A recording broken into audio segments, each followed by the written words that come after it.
Right, welcome back. We made it. We made it to the last film in the Resident Evil franchise. We're going to be having a look at Resident Evil, the final chapter today. We got through them. So again, this will probably be a bit of a rant. You know my sort of reputation when it comes to these Resident Evil movies. But it's finally over. It is over. We've come to the end of our journey, so we'll get into the final chapter like today, and I will not try and keep you any longer than necessary. As I said, I was going to make it through them all, and lo and behold, I've done it. I will try and get round to reviewing, like I mentioned in my previous review, some of the animated ones, and I'd say I've got so much to say about Welcome to Raccoon City, you wouldn't believe it, and I'm terrified to watch the latest incarnation that was the Netflix TV show. I haven't heard nothing but bad things about it. If any of you have seen the Netflix show, leave in the comments below what you thought of it. I haven't actually watched it myself, and I think I'm better for it for not actually seeing it, because from what everybody tells me, it's really not good. Because I hear it's meant to be damn awful. So some of you will have to let me know. So made in 2016, and again directed by Paul W.S. Anderson, Resident Evil the Final Chapter is what you come to expect at this point, especially from when Paul W.S. Anderson took over the reins again with Afterlife. What we have here is pretty much, you know, business as usual with this film. They do try and get in the notion of a bit of a twist or a bit of a conclusion, but it doesn't really pay off that well. We'll be getting into that today. So after researching this film, I didn't know, but a stuntwoman was actually severely injured in this movie, the making of this movie, and I think one of the film crew was actually crushed to death or something. I think there was a lot of incidents and like fatalities that did happen in the behind the scenes of this movie, which I didn't know until actually just researching the movie, just to get a bit of, you know, insight into the movie before I gave the review. So it really does make you think sometimes of the health and safety that goes on, you know, with making a movie. I mean, look no further than what happened in recent times, like with Alec Baldwin, you know, what happened there, you know, just accidents can happen, you know, with all the safety protocols. But again, I say that if the safety protocols were followed correctly and everything, I mean, sometimes things happen, people forget to do something or whatever it may be, but it just proves that film sets are not always the safest places in the world, because things do happen and things do go wrong. So you know, like how Chris and that sort of like disappeared in the last movie. Now that's what happens in this film. We had Leon and Ada at the end of the last film, and guess what? They're not in this film at all. They just disappear. They just go. 1 minute the character's there, then they disappear. Like they don't. It's like the end of Apocalypse. Jill's there, but she's not in Extinction. 1 minute they're there, then they're gone. Here's no exception. I say Leon and Ada, they just disappear. It's almost like they introduce these people for namesake only. And every film is like, we actually don't know. You know, we don't know what to do with them. We don't know what to do with these characters. Let's go back to Alice. Let's do some more slow motion Matrix rip-off shots with Alice. That's what we want to see. You know, which is fine, but please offer some explanation, like as to why the characters aren't there. That's all I want. I don't mind if the characters disappear, fair enough, but give us some explanation. Explain in detail, or just something, why they are not at the their end of that movie. Why are they not in the start of this one? Because this picks up again, like sort of right at the end of the previous movie.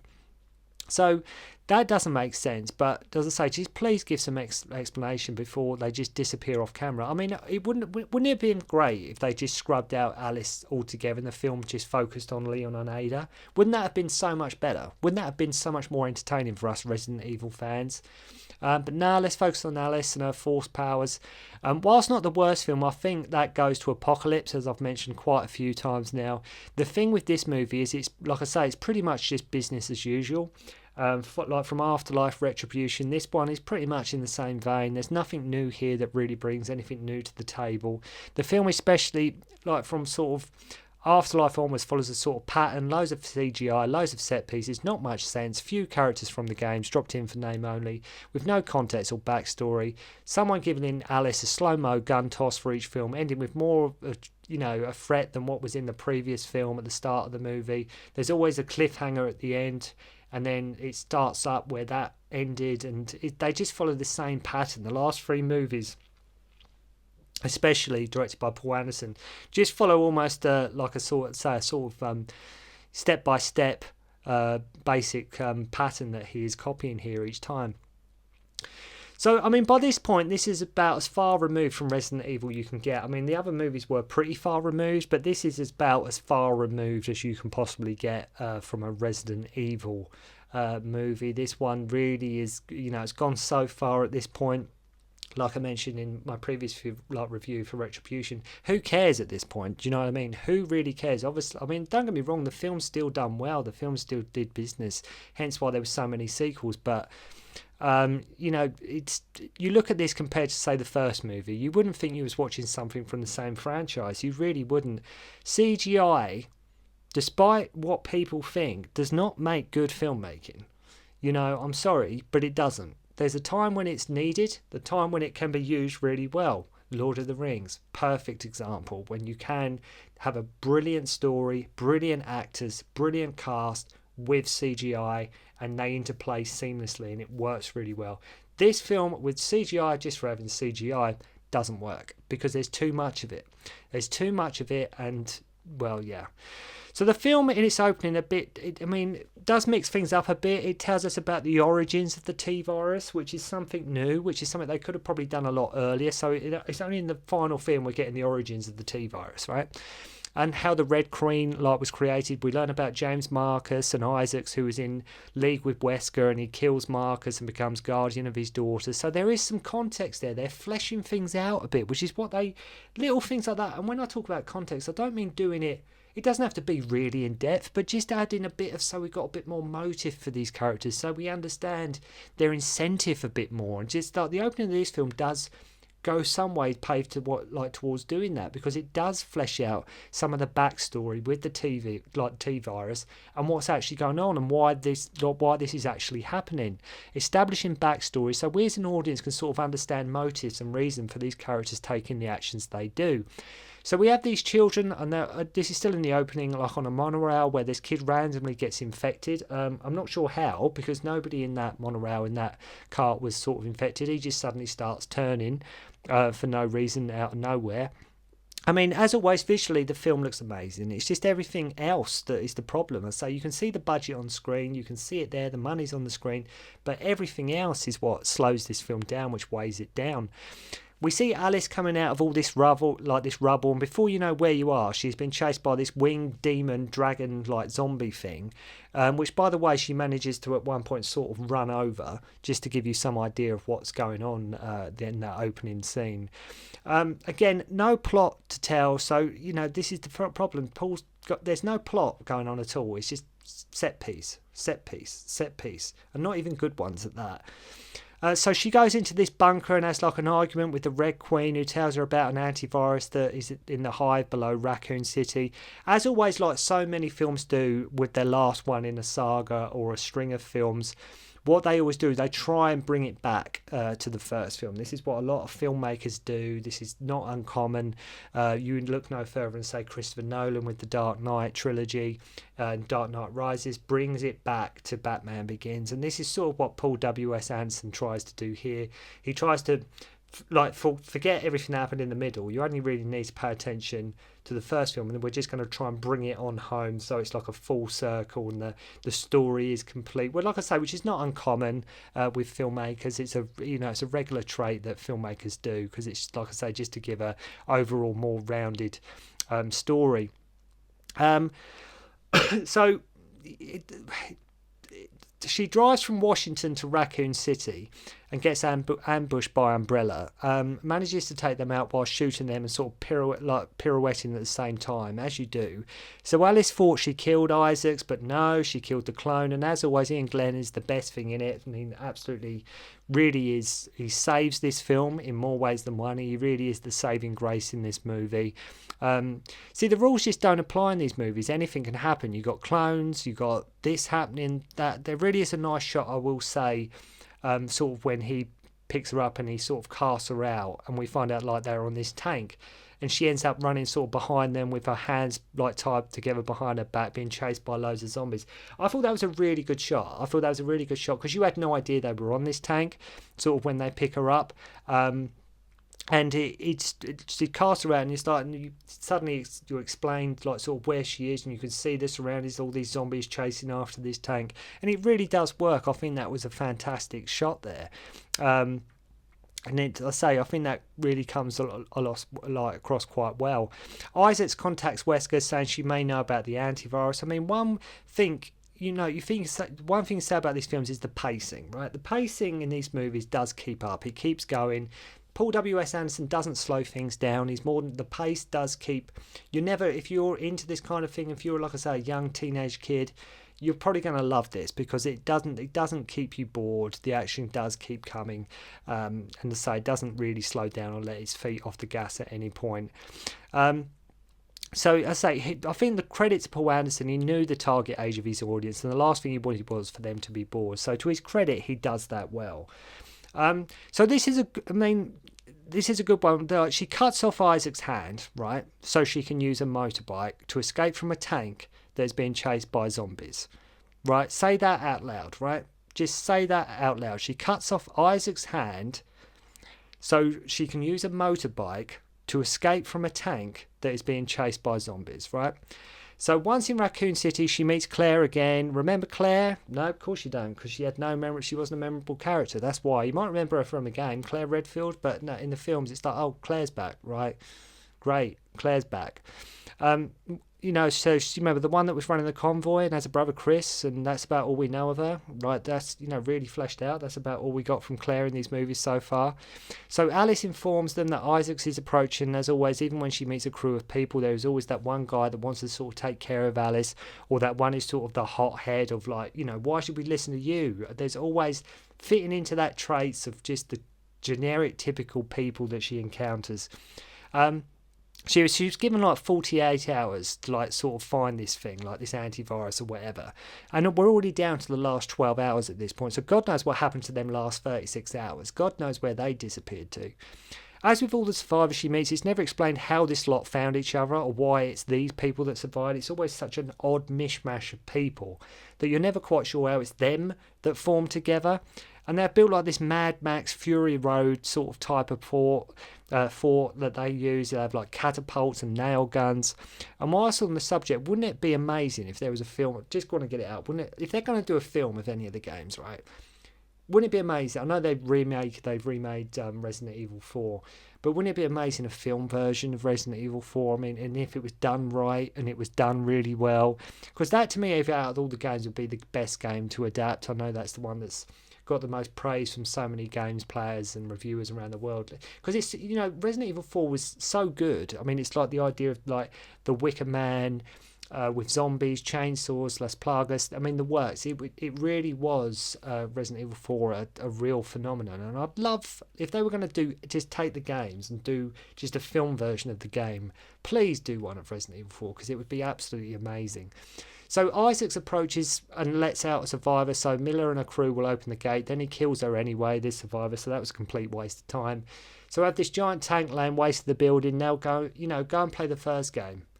You've got this giant tank laying waste of this building.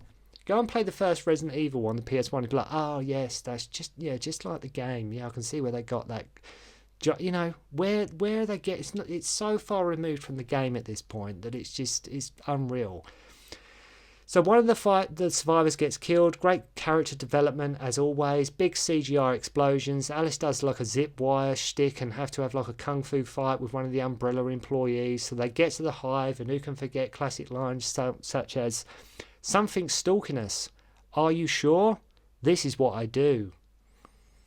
Real zingers like that really do, make the script seem, really pop and really zap. I mean, a really an awesome, amazing line there. This is what I do. So they get attacked by these mutant dogs and jump off the cliffside into the sea. And at this point, Wesker's like, seal the hive. And it's like, she's coming, right? She's coming. Isaacs has informed you that she's coming. Why only now are you sealing the hive? You've had all this time to do it, and you're sealing it, just as she's approaching? Why not just seal it anyway? It's not a big deal. You've only got to issue the command, seal the hive. But, God, it's just... Why not just do it anyway, you know, just in case, as precaution. Why leave it to the last minute? So we actually get more development here, where we see Isaac's at a meeting saying the world is ending anyway, let's cleanse it and reshape it in our image, like a new world order type of thing, which, okay, does make sense. They're control freaks, they want to take over. You know, they want to be gods of the world. Okay, we get it.